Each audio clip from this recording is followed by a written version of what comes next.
ઘોડો ભાંગ્યો કુદાવતા અને હયું ભાંગ્યું કવેણ. કઈ કઈ વસ્તુ તૂટી જાય તો એ પાછી સંધાતી નથી એનો ચારણી સાહિત્યમાં એક અદ્ભુત દોહો છે. ઘોડો ભાંગ્યો કુદાવતા અને હયું ભાંગ્યું કવેણ, મોતી ભાંગ્યું વિંધતા એમાં નહીં હાંધો કે નહીં રેણ.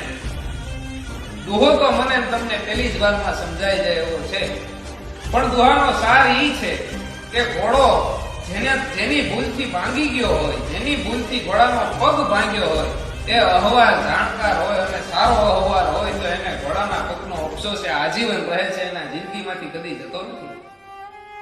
આગળ વાત કરું તો કોઈ સારા માણસના મોઢેથી કોઈ ખરાબ વચન બોલાઈ ગયું હોય તો એ ખરાબ વચન બોલાઈ ગયાનો અફસોસ એને પણ આજીવન જતો નથી. અને કોઈ સારા ઝવેરીએ મોતી વિંધવા માટે હાથમાં લીધું હોય અને એની ભૂલના કારણે જો એ મોતી ભાંગી જાય તો એ ઝવેરીને પણ એ મોતી ભાંગ્યાનો અફસોસ જિંદગીમાં જતો નથી. ઘોડો ભાંગ્યો કુદાવતા, હયું ભાંગ્યું કવેણ, મોતી ભાંગ્યું વિંધતા એમાં નહીં હાંધો કે નહીં